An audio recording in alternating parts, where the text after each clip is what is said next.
Welcome to the Retirement Made Easy podcast. I'm your host, Greg Gonzalez. My goal for the podcast is to help you live a better life in retirement by giving you the tools and information you need in a language that you can understand. For the new listeners out there, I'm a financial planner in St. Louis, Missouri, with clients in almost 20 different states now, and I spend my work week helping clients and being there to guide them through their retirement planning process. There's a lot of clients that we work with that are not yet retired and that are just a couple years away. There's other clients that are already retired and enjoying those golden years of their life. And there's so many questions that come up. And essentially what we try to do is help people fill in the gaps and really be there as their financial advocate to shore up all those shortcomings and all the different mistakes that we might see them, making and they may not know they're making. On today's episode, we are going to talk about two crucial mistakes that we have seen people make over the years, and they're two mistakes that you don't need to make to begin with. You can just avoid altogether, and you won't have to ever worry about the repercussions of these two risks. They're really just risks that people take, undue risks, unnecessary risks. It's kind of like driving around with brakes that don't work. The brakes are shot, they're squealing, and when you come to a red light, they just kind of grind. And just imagine that you were traveling, you were going 60 down the highway, and all of a sudden you needed to stop without warning to avoid rear-ending the person ahead of you. And just imagine the squealing of those brakes and the grinding and as you just skidded forward. Again, if you had replaced those brakes and you had a good, safe, solid set of brakes, you'd be able to stop on time and you'd be safe and sound. But by putting off replacing those brakes, you've got to understand you're taking risks that you really don't need to. There's risks out there that are totally avoidable just by, having a little common sense and thinking about it. It's kind of like if I'm driving and I see some debris on the road and it looks like, I don't know, wood or a piece of metal or something like that. Well, I'm just going to veer around it. There are some people that say, well, I got good tires, I'll just drive over it. You don't know if there's nails or some piece of metal sticking out there that's going to puncture your tire. I'm going to avoid the risk altogether, slow down and veer around the piece of metal or the wood so my tires are safe and I don't run the risk of puncturing a tire and it ruins my day because I got a flat and all that kind of stuff. But I see people all the time that just run right over that stuff and it catches up with them. It's just a risk they don't need to take. Just avoid the risk altogether and you'll be so much better off. So on today's episode of the Retirement Made Easy podcast, we're going to talk about two of the avoidable risks that I see people taking all the time in retirement. And I just get frustrated sometimes because I've seen people make these same mistakes.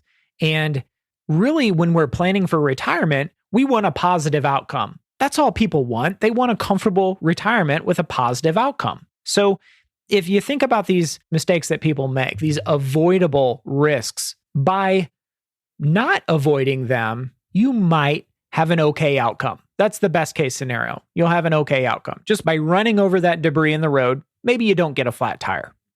But worst case, you have a disaster and you get two flat tires and maybe it pierces your oil pan underneath your vehicle and you run out of oil and it destroys your engine and your vehicle's destroyed. Same thing with these retirement mistakes. Maybe it has just a fatal consequences by not avoiding them altogether.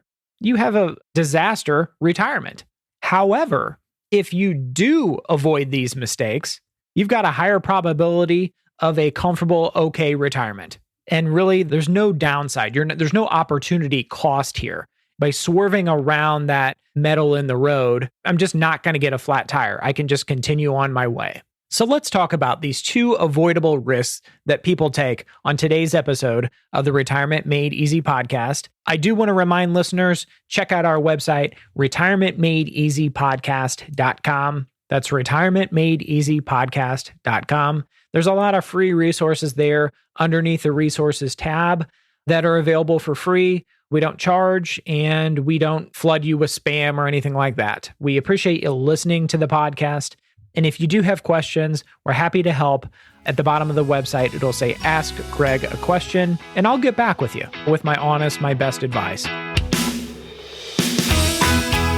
All right, let's go ahead and talk about this. 2 avoidable risks that people take that you should avoid, if at all possible, in retirement. Number 1, and I see this all the time, and typically it's with people that have worked for a publicly traded company a long time, right? Maybe they have accumulated a lot of shares of their company's stock. And you know where I'm going with this. So here in St. Louis, there's a lot of Boeing. There's a lot of people that work for Boeing. It used to be McDonnell Douglas. It's now Boeing. So they may have a lot of shares of Boeing stock, of company stock. There's a lot of people that own AT&T stock. And as you know, when you're betting the farm on one thing, which is that company stock, that single stock, it's kind of like putting all your eggs in one basket. If you drop the basket, not a good outcome there.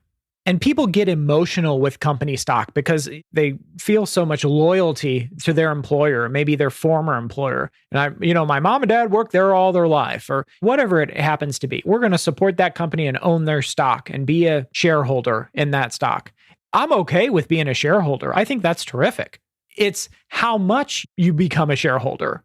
For example, most pension plans will not have more than 10% in any one investment. They deem it too much risk. So kind of the rule of thumb is, yes, if you're passionate about that company and owning a big share in that company and owning the company stock, that's cool.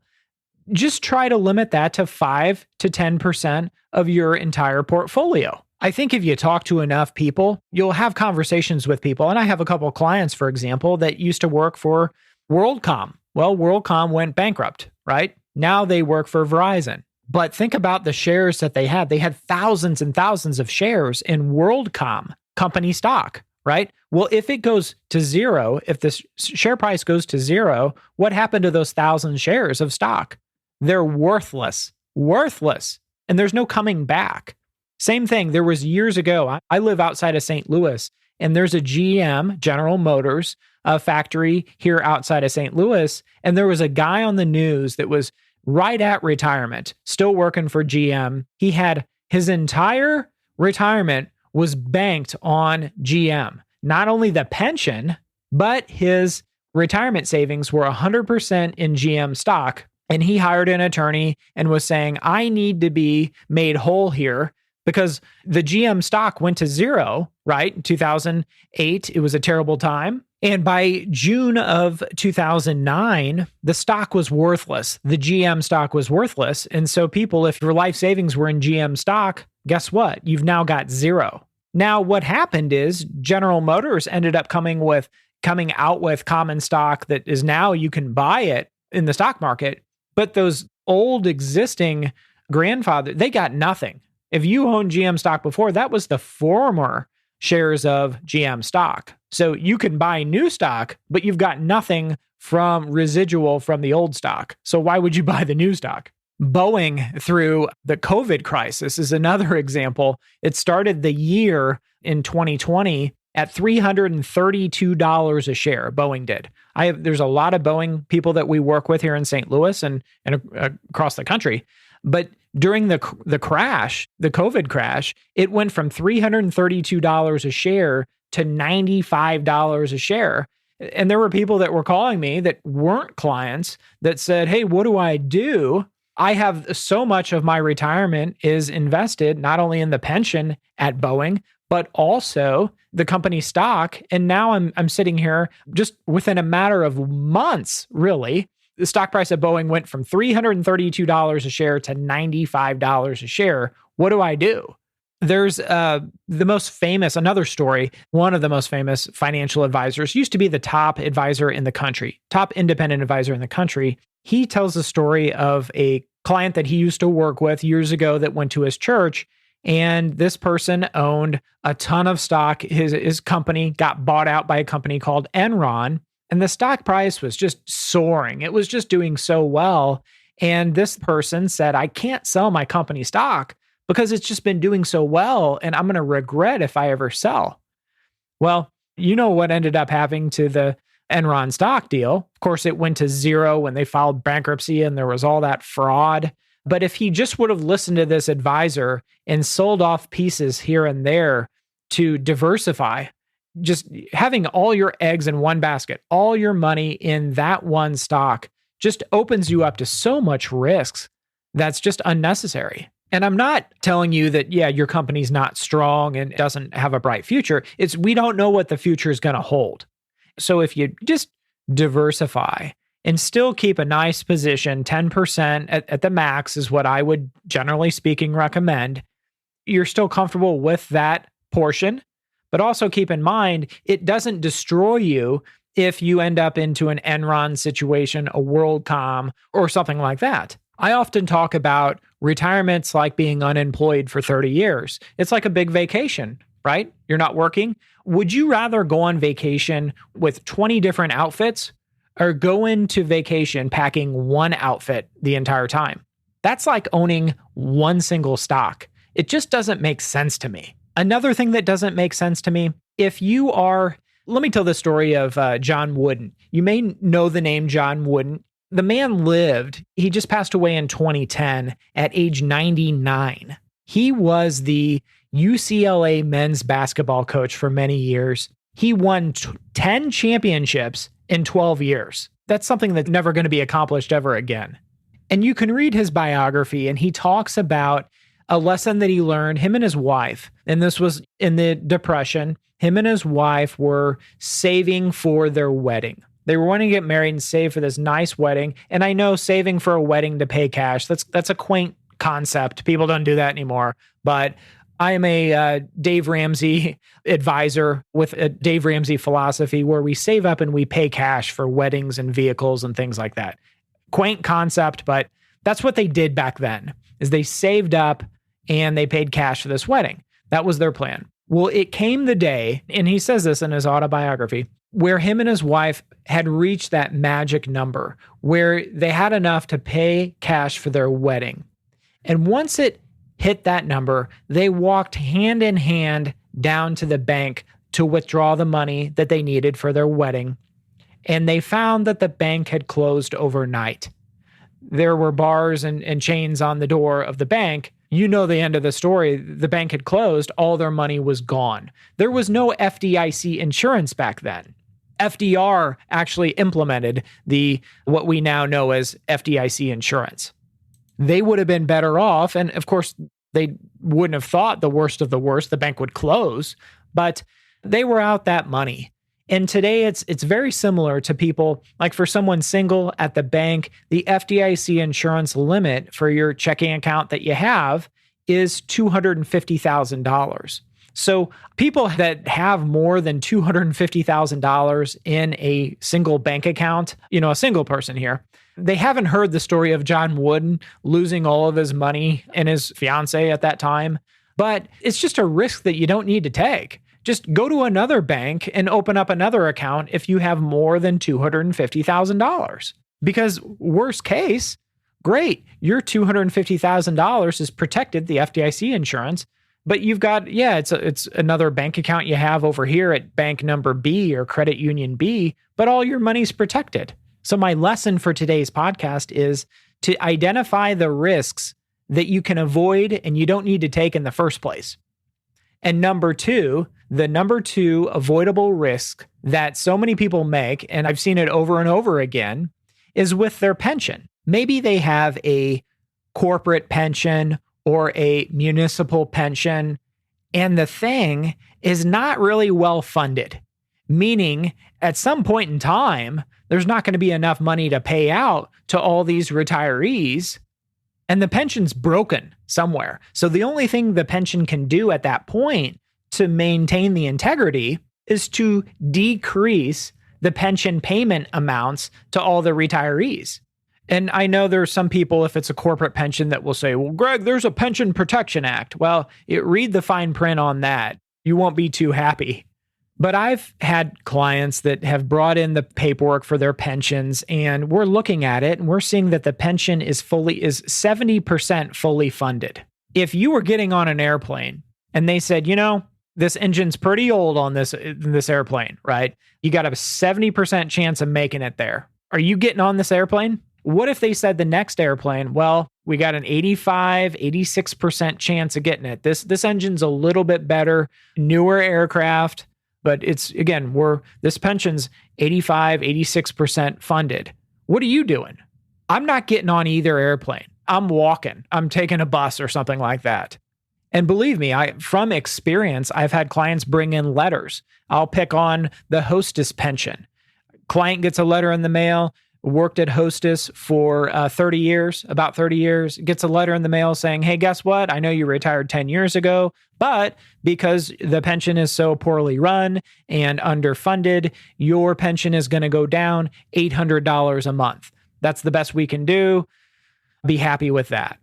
I've had other clients that are in municipal pensions and they get letters in the mail saying, hey, we reran the numbers. There's not, the pension's underfunded at this point. Again, we were thinking our estimates were going to be X dollars a month. Guess what? They're going to be this dollar a month. So if the pension, of course, doesn't have a lump sum option, really the pension's out of your control. You're just hoping it's well funded. But if it does have that lump sum option, you have the ability to get bought out, and then you don't have to worry about it. Then you can have a worry-free retirement, not wondering if, man, I hope there's enough money in it that my pension checks are going to continue. And I've had other people that say to me, well, my pension is 92% funded at this point. Well, it's 92% funded at this point today, but you're going to be retired for 30 years. Do you think it's going to continue to be over the next 30 years funded at 92% or higher? Or do you think there's a possibility that it may start to go downhill over the next 30 years? Because we're talking about a pension that has to pay out over the next 30 years for not only your life, maybe your spouse's life. And how much confidence do you have in that pension? If it's me, and this is just me personally, I don't have a pension for that matter. I'm an independent business owner. But if I was in that position, I am not going to take the risk of the success of my retirement banking on that we have a positive outcome for this pension plan. To me, it's just so much liability and risk. And you talk about someone that loses sleep at night. I wish I could have people talk to this client of mine that retired from Hostess many years ago and got that letter in the mail. And the letter, I've seen it, it's covered in tears. Because he was never told when he started the pension many years ago that, hey, we're going to send you a letter in your 10th year of retirement, and we're going to cut your pension benefit by over 30%. If he would have known that, he probably would have pushed out his retirement date. So to recap today, 2 avoidable risks are owning too much company stock. And I've met so many people that greater than 50% of their portfolio is in their company stock, or maybe it's mom or dad's company stock. Ameren's a big company here in St. Louis that a lot of people tend to have a lot in. Also, these pension plans and having so much riding on the success and the durability of that pension plan over the next 30 years. How confident are you that your pension plan is going to be in great shape like in 30 years like it is today? It's just risks that you don't need to take if that lump sum option is available. In a lot of cases, that's the more practical, prudent way to go. It allows you the ability to have some control. If the pension plan's running the way it is, you've got no control over the decisions that are made in that pension plan. But if you do take the lump sum option, you certainly have control and decision-making ability there. So I hope this episode of the Retirement Made Easy podcast has been helpful. Check out my website, retirementmadeeasypodcast.com. And remember, always dream big. The opinions voiced in this material are for general information only and are not intended to provide specific advice or recommendations for any individual. To determine which investments may be appropriate for you, please consult your attorney, tax advisor, or financial advisor prior to investing. This is a hypothetical example and is not representative of any specific investment. Your results may vary. All performance referenced is historical and is no guarantee of future results. All indices mentioned are unmanaged and may not be invested into directly. The SmartVestor program is a directory of investment professionals. Neither Dave Ramsey nor SmartVestor are affiliates of St. Louis Retirement Advisors or LPL Financial. There is no guarantee that a diversified portfolio will enhance overall returns or outperform a non-diversified portfolio. Diversification does not protect against market risk. All investing involves risk, including loss of principal. No strategy assures success